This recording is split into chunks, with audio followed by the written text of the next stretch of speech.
All right, guys. We've done two videos now. We started out with putting the muzzle brake on, and then we did the video about putting the scope on. So the gun's getting really ready to go. We still need to go have a range day and dial the scope in. But the next step in precision shooting is making precision ammunition for your gun. And I made a video a couple months ago about reloading ammo, and I got some considerable criticism about it's not really precision, it's more of a mass loading. So Wendell is going to explain some of his, I'm with Wendell again, and he's going to explain some of his experience with it, because you said you had done this for 40 years? Yeah. Yeah, 40 years. So here's Wendell's explanation. He knows he's forgotten more about reloading than I've ever learned. So here we go. All right, guys. So, consistency breeds accuracy. And that being said, the worst thing you can do is have different case heads, different manufactured brass mixed together, because you're not going to have consistency. So today we're going to talk about what goes into building match quality ammo. There are a lot of people who really do a lot more than what I do. I'm going to kind of give you the economical way of pretty much getting to building ammo that's going to probably give you somewhere between quarter, half, maybe a little over half-inch accuracy. We're going to be starting today with Lapua 308 Winchester brass. We're going to show you the weights on those, how consistent they are, the length of them, what we do as far as prepping that. For this, because this is the first loading on the brass, it's not fire formed yet, I'm going with a load straight from Nosler. We're going to be shooting 168 grain match custom competition bullet from Nosler. We're going with their load data, with their recommended overall cartridge length. I've realized we're not getting close to the lands yet, but this should be a good idea of where to start, and then we can fine tune from there. But this will definitely be precision. Normally, we can get down into we can expect velocities, and we will be chronographing load. We can expect velocities of probably within something between 10 to 15 feet per second. So this should prove interesting. I've been reloading for a lot of years. I started when I was 16. I bought a manual. I read it cover to cover. I was lucky. I had a good friend of mine that had an older brother who was a gunsmith, who helped me with quite a bit when I first started reloading. And my reloading technique has evolved significantly over the last 40 years. I mean, when I first started reloading, it was more for economy than it was accuracy. I realized I could shoot more by reloading, but I really got into precision long-range rifle shooting this last 15 years. I've got several rifles that have been set up for 1,000-yard. But anyways, I realize there are people that will literally, they get very anal about weighing bullets, measuring bullets, measuring the ogive to base, and I don't get quite as into that as some of these people do, but usually I can get pretty good results with the way that we load this. And it's all about getting consistent cases, consistent primers, identical powder drops, and seating your bullets with a good quality seating die that's going to give you, make sure that bullet is concentric in the neck of the case. But anyways, that's the beginning of it. We've got 308 Lapua brass. I don't know if you can see that or not. Here, let me go. Yeah. So we're going to be starting with that. Okay. Okay. And then if you want to go ahead and step around here, I've got one of my powder measures is sitting over here. It should be warmed up by now. this is a lineman. It's not anything real special, but we're it'll give us a good idea of what we're looking at on case weights. So first things first, we're going to calibrate it. So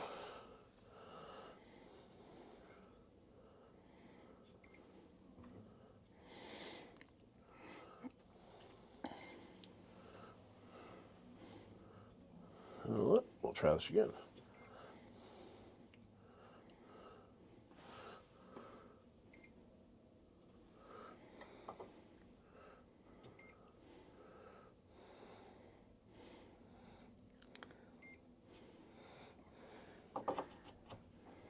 All right, we're going to zero scale out. All right, we're going to start with your first piece of brass. And what I always like to do is I zero the scale with the first piece, and that way we can see if case weights change very much, Well, or now, if they fluctuate. so what is the importance of this? Consistency. So, you know, we now got two pieces of brass that weigh the same. We're still right on the money. This is kind of what you can expect when you're, okay, we got a half a grain, but let me center it better. Okay. So we got a half a grain variant so far. There's a half, well, 4/10. So we're 4/10 low and 5/10 high. 5/10 low. Let me go back to that first one. Was that low or high? Yeah, it was high. Okay. So right now we're within a grain. 0.6. And what does this do for you? And that one's rather money. That means that Dimensionally, every single one of these cases on the outside is the same size. If the weights vary very much, that means that the internal capacity is different, which means your combustion chambers are not identical. So if you have a case that has less case capacity with the same powder charge as one that has more capacity, your velocities are not going to be consistent. And velocity is one of the big things that we're trying to get very consistent across the board. That's consistency breeds accuracy. So we want consistent powder charges and brass that's very very consistent. So I've done 10 piece. This will be the 10th piece now. We're half a grain. So basically we've got 1 grain variance across all of these. And when you take into account that these cases weigh 174 grains and we're 1 grain, that's less than 0.5% difference in internal capacity. So, and these are the things you can expect with LePou. There's a lot to be said for you get what you pay for. And so now the next thing I want to do is get the old micrometer. yeah, this is a good one too. It's a Matoyo. This one cost a little bit. So 199, 199,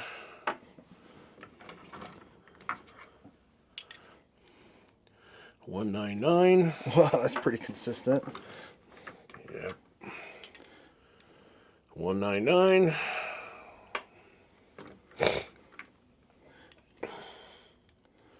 199. We can go through all 50 of these, but we are 199. Yeah, so I think that... I did not trim these.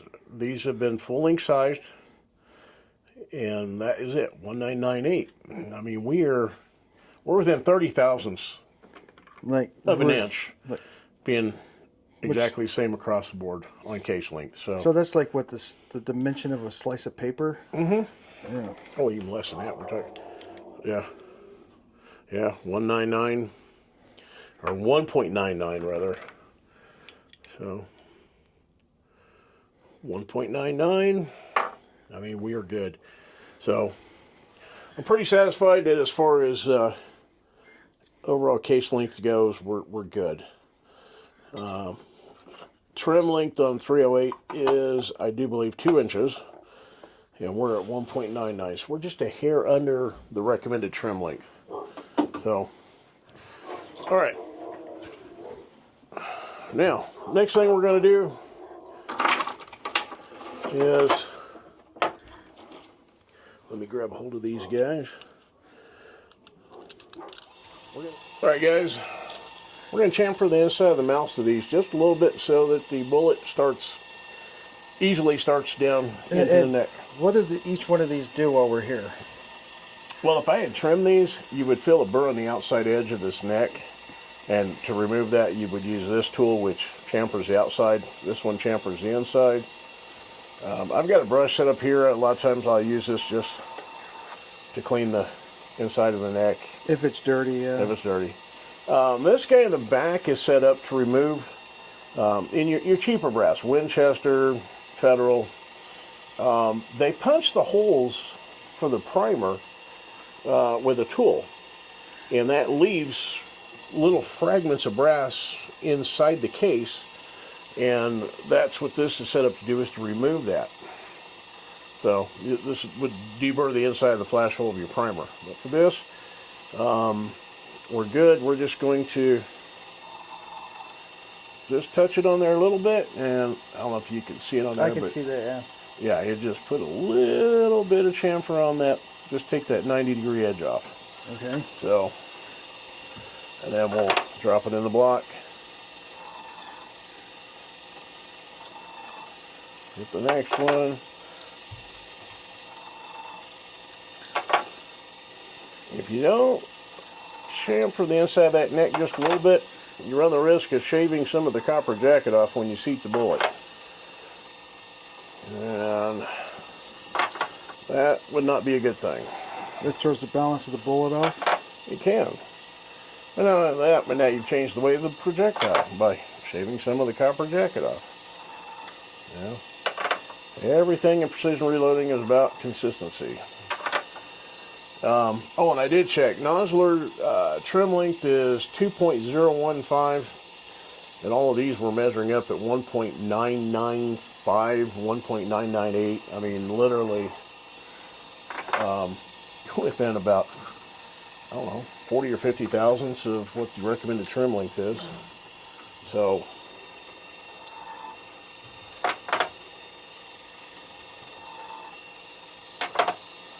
but yeah, it'll take just a minute to do these.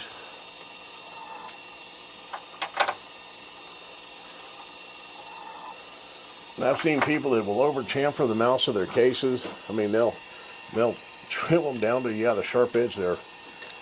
These, yeah, we're not really doing that. We just want to touch up. We just want to knock that 90-degree edge off of this. So.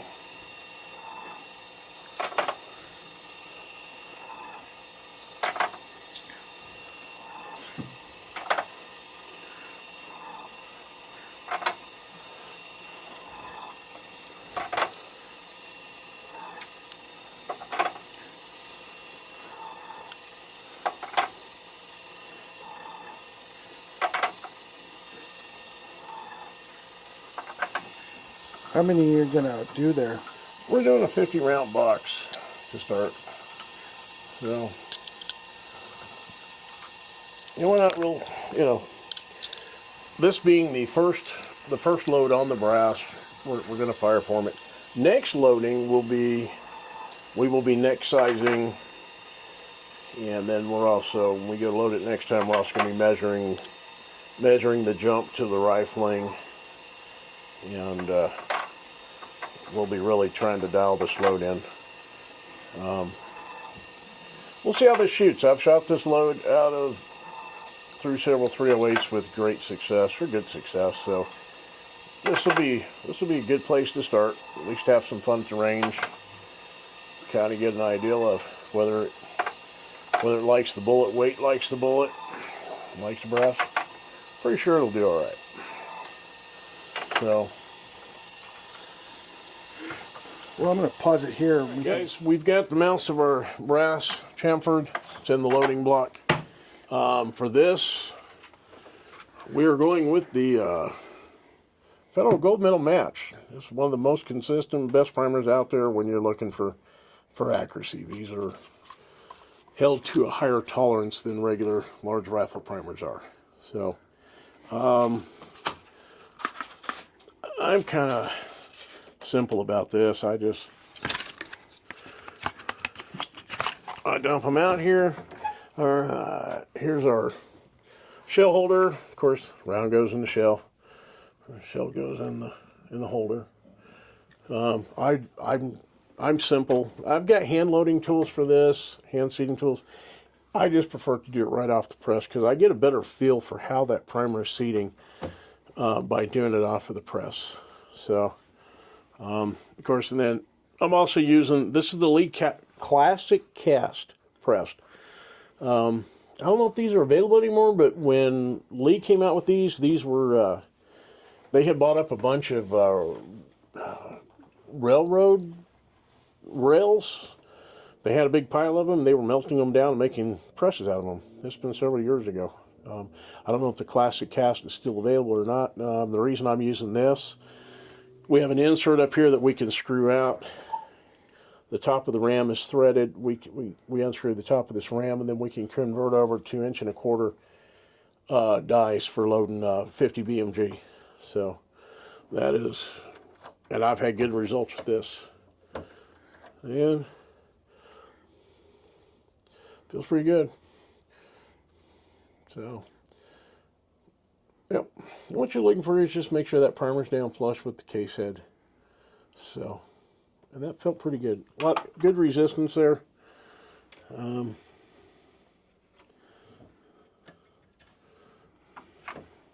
cool. So, Just that simple. that's it. A little tedious, takes a little bit longer to do it, but I like that tactical. You get that tactile feel of that primer seating, and knowing that you got to, it's nice, snug. And what you're looking for again is, does every primer seat the same? And you're going to find there's brass out there that I've had brass that after it's been shot 3, 4, 5 times, you start losing that resistance seating the primer, and that's when you start realizing that case is about done. I think I've had Starline that after 5 loadings is pretty much done. I had some Nosler 6.5 Creedmoor large rifle primer stuff that by the second loading the primers were falling out, and it wound up in the trash. Real disappointment, but it is what it is. So those all feel pretty good. They're seating nice and flush. So just going to take me a couple minutes to finish seating these, and then we're going to get the powder dispenser set up and get it started warming up, because it needs a 20-minute warm up before it can be calibrated. All right. So good time for a break, Cody. All right, guys. So we've got our brass primed. It's sitting right here in the tray, ready to go. Okay. Federal Gold Medal Match. We've got the RCBS Matchmaster powder dispenser. It has now warmed up, and it is ready to be calibrated, and then we can get started dropping some powder charges. Now, I developed my own little load tags that I like to use, and I always keep them right next to me while I'm loading. Like I said, this one, we're doing reloader 15, 43 grains. There's my bullet, brass. I always keep that next to me, and so we're gonna start with, we have to, I love the app for this thing, made by RCBS for the powder dispenser. This thing is phenomenal. So we come into here, first thing we do is we got to pair to the scale. And now that we're paired up, you notice the RCBS is blue down here instead of white. Okay. Mm-hmm. Now we're going to start our calibration. Zero the scale. All right.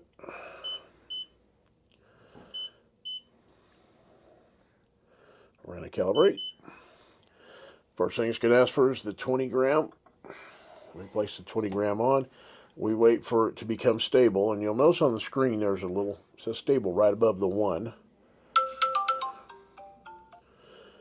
And we're going to hit calibrate for the 20. Now it's asking for the 50. So we put the 50 on the scale. It has become stable. We can hit calibrate. All right, now we're going to place the pen on the scale. And we're going to hit 0 the scale. All right, we're calibrated. Continue. So now we go into our powder settings.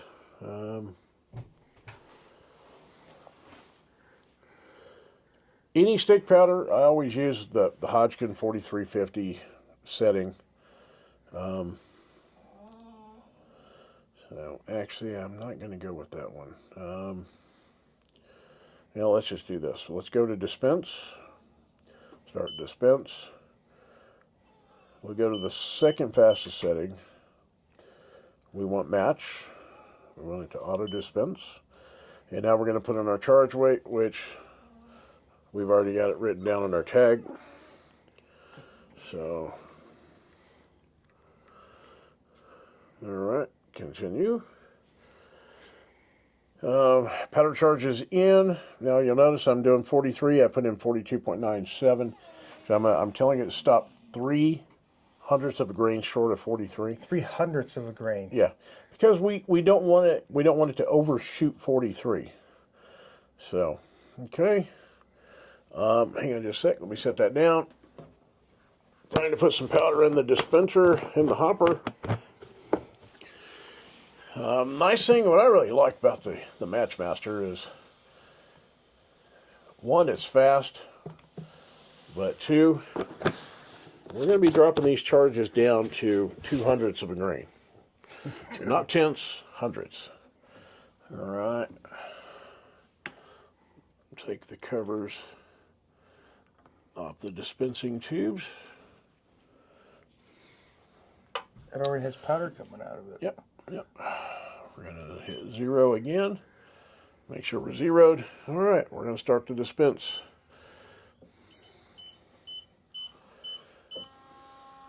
Remember, the target we're looking for is 40, 43. We'll see what she does.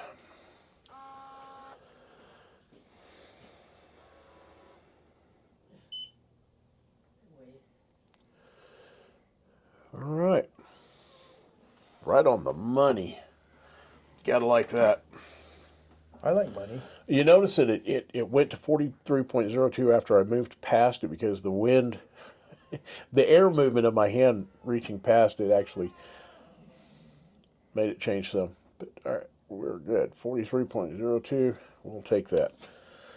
What you're going to find is 1 kernel of powder weighs about 3/100ths of a grain. So what you run into is, That is so cool. it's hard to get exactly on the money within 2/10ths of a grain. The accuracy of this dispenser is 2/10ths of a grain. If you notice, the trickler tube is moving real slow, and it is literally dropping one kernel at a time. Okay, so we stopped 2/10ths low. We're just going to tap a little bit. We just dropped another kernel, and we're now exactly at 43.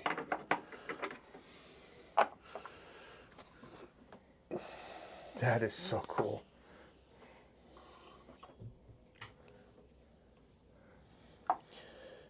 Once it stabilizes, it will zero itself and start the next powder dispense.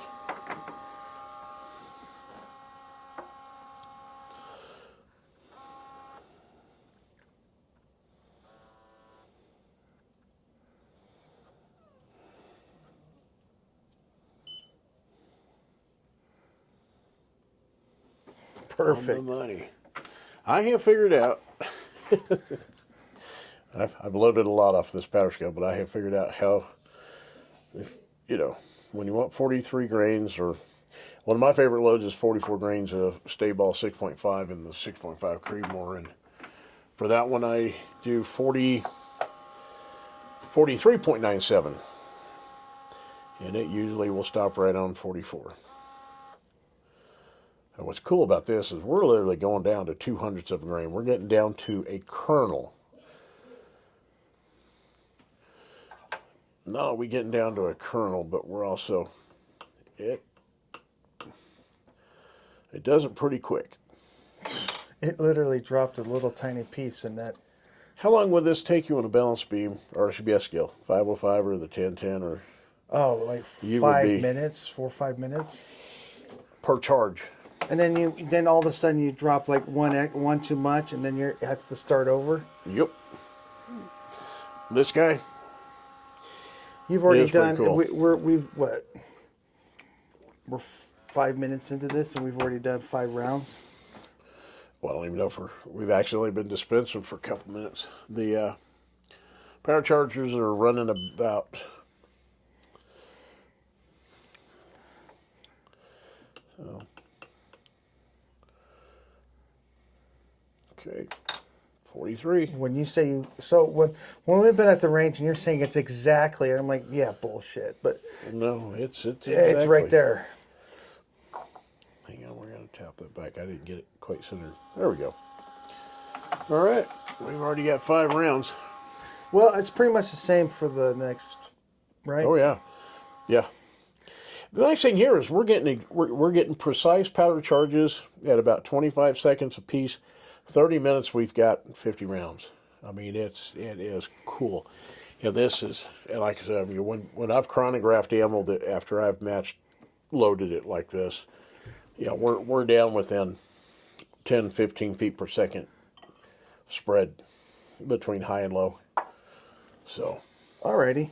okay. So we'll load this. We're going to load all these up because it's pretty much the same game, and then we'll come back to. What's really cool is the app on the phone. You know you've hit a new level when you have an app. Yes. All right. Well, That's pretty cool. Let's get all these rounds ready for bullets. All right. All right, guys. We got all 50 powder charges. All of our brass is now charged, ready to go. Here's what's kind of cool. Thought I'd show you this. When you hit complete at the end, it gives you the kind of the analytic dump of, we started at 920. We were done by 958. Average powder dispense took 19.59 seconds. We did dispense 51 total charges. I had one I threw back because it came up 43.08. So we tossed it back. But anyways, kind of cool. This is the Match Master Pro from RCBS. They are a little pricey, but You get what you pay for, huh? man, they do work. They are pretty fantastic. So, all right. Now cleanup. This is pretty cool. You still recording? Yeah. All right, cleanup on these things is pretty. This is pretty cool. Yeah, move over to the right. All right. Put the powder pan back on. Turn it around. You've got green lines that have to be clear. And you have a drain tube. No shit.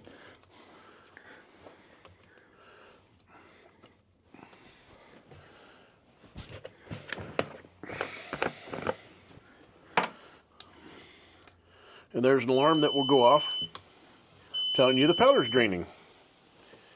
And we'll set it up to trickle. So as we're unloading the powder hopper, we're also making sure that the powder tubes are unloading.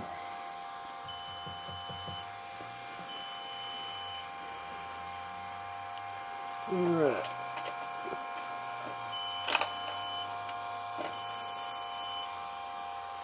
We did get some powder stuck on the side of the hopper, but not a big deal. We'll just brush them down and off.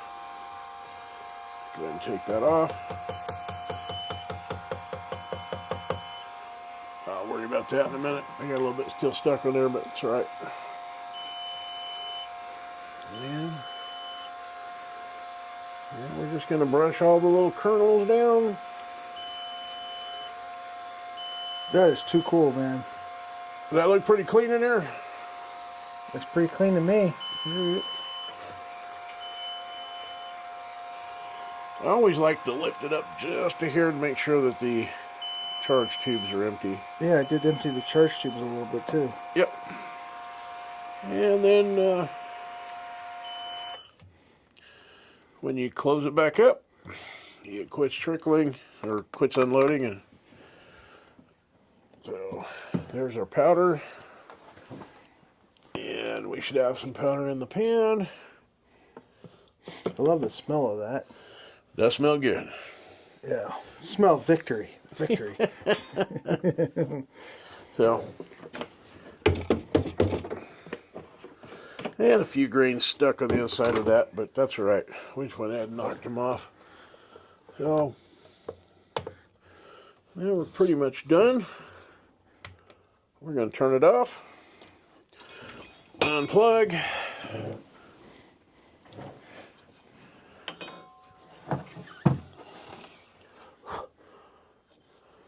Drop the powder pan on. Put the covers on the dispense tubes.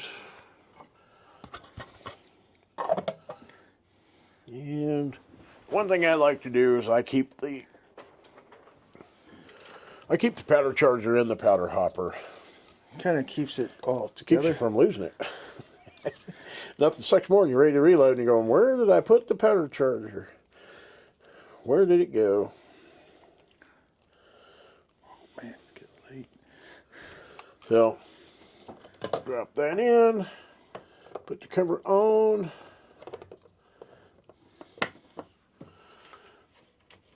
Alright. And I'll set this aside. Now if you want to look, all of the all those casings are charged. And pretty cool. So we're going to get set up for the next stage? Yes, sir. Alrighty, here we go. So, Alrighty, guys, let's get going again. all right, we're going to use Forster's Ultra Micro Cedar die. This thing's pretty slick. I've got it out of the box and started in the press. Now, setting this guy up, I always take the ram all the way up. And we're going to come down until there's an insert in there that's spring loaded. And what I'm going to do is I'm going to keep dialing it down until I pretty well bottom out that spring insert, which is right there. I've got a little resistance. I'm going to back off just a little bit. Now my die body is set. Okay. Now I'm going to start dialing the seating depth back off. Okay. And that should do it right there. I know Cody's already looked. I'm going to look. All of our powder charges are at a consistent depth in here. So we're pretty good. Always do that. Always double check, make sure, and look at your powder depth. That's a good safety, good way to make sure you're safe, that you didn't miss one. And you can obviously tell that everything's, powder charge is all pretty consistent there. So these are what kind of bullets? All right. So what we're doing is Nozzler Custom Competition, 168 grain. Hollow point bobtail. Hollow point bobtail. These are a match bullet. The new match standard. Well, they might think they are, but that's a matter of opinion. Yeah. Anyways, so we're going to start with the first one. I know this is going to seat long, and then we'll start dialing it down. So, first one in, and it actually didn't even start to seat. So we'll just start. I'm going to screw this down till I feel some resistance, which is right about there. And we'll go a little bit more. Okay. Oh, that's way long. I can Yeah, we know it's long, but at least it's a place to start. We're looking for 2.8 inches. We're at 3. So we'll dial some more. Do it again.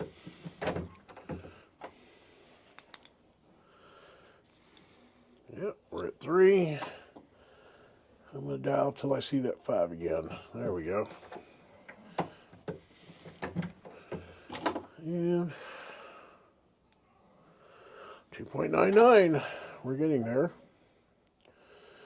There. Let's see. That should be getting us pretty close.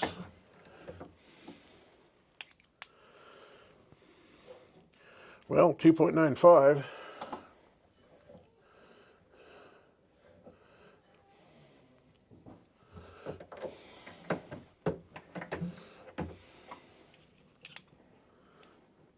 $2.9.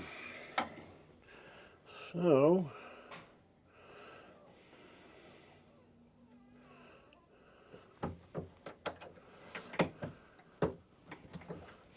Now you said this was a special kind of because mine has like a platform it pushes on it. This is a different.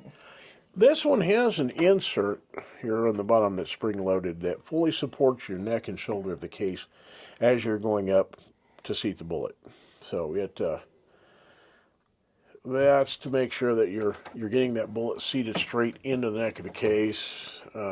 It's a lot more precise than what you're going to find off of your regular RCBS, Lee. And you said that you were telling me earlier that it like you can actually see that it makes the bullet like perfectly symmetrical too. It does. It keeps the bullet aligned and supports the neck while you're seating the bullet. So, and I mean, if you want to double check that, there's a tool that Hornady makes that's really cool. It's a concentricity gauge. So we're at 2.83. We're getting pretty close. That should take us to about 2.82. We just don't want to overshoot the mark. And again, this ammo, we're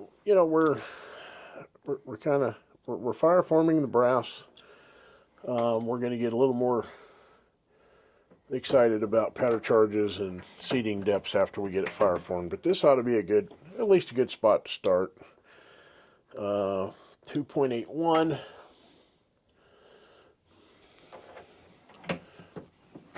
Yeah, now we're at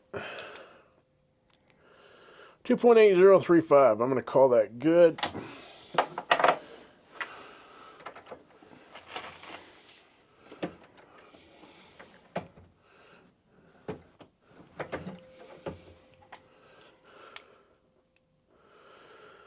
.8. So, all right. We are right where we want to be. It's cool how it's spring loaded and it just kind of It is. It does. Supports the neck, supports the shoulder. So this is a bench rest match quality seating die. They are a little pricey. They'll run in the Forester. This die I think runs about 110, 120. But it looks like you get what you pay for. But you're getting what you pay for. So. And the nice thing is, if you're only reloading for one rifle, set your lock ring. Once you get dialed in, leave it alone. And so. But you reload 6.5 Creedmoor on here, use 6.5 PRC. Yeah, take a look. I've got. And then you were showing me. Where's that one bullet you were showing me you reloaded the big 50 caliber one? Oh yeah. Oh, I've got a set of dice for 50 BMG. Man, that's the biggest one I load. I've got everything from 223, 243. I reload. I'm trying to think. I've got 4 different cartridges and 6.5 I reload for. 6.5 to 55 Swedish Mauser, the 6.5 Creedmoor, the 6.5 PRC, and 6.5 Grendel. Yeah, but that when you say, "Hey, check this out," Yeah. you pull out that Yes. definitely size comparison difference. Oh yeah, New Year's Eve or New Year's Day, we're gonna do a big shoot. It's gonna be the big gun day. We're going to be shooting 50 BMG and 338 LePou. There's a Paraline Road west town we like to set up on way out in the sticks. We put up target boards out at a mile. You're going to start shooting for a mile? Oh yeah, we do that. Me and my shooting buddy, we do that every year. I have to see if I can get a hold of being Yep. able to come out and do that. Yep, it's fun. I've got LePou brass and 50 BMG loaded with 750 grain. The Hornady A-tips, and they're, I think, 2750, 2800 feet per second. They're great for shooting a mile. It's a lot of fun. It's fun as you pull the trigger and then you count to 5 and look for the bullet splash. 5-second flight time? Yeah. Yeah, it's about a 5-second flight time. What kind of scope do you run on that? That one I'm running a Burris XTR2, 5 to 25. You can see it. You can see the target at a mile with 5 to 25. Yeah. Oh yeah. Yeah, you can shoot 5 by 25, but what's the optic size? 5 to 25, I think by 50. So I have a bigger scope on my 308 than you have on your. Wow. Probably. But that Burris XTR2 is built like a tank. You can take the muzzle pressure. Oh yeah, yeah, and it tracks, and I mean it is a good solid scope for that. And of course, I bought that scope, I think 5 years ago, somewhere around 2019, I think.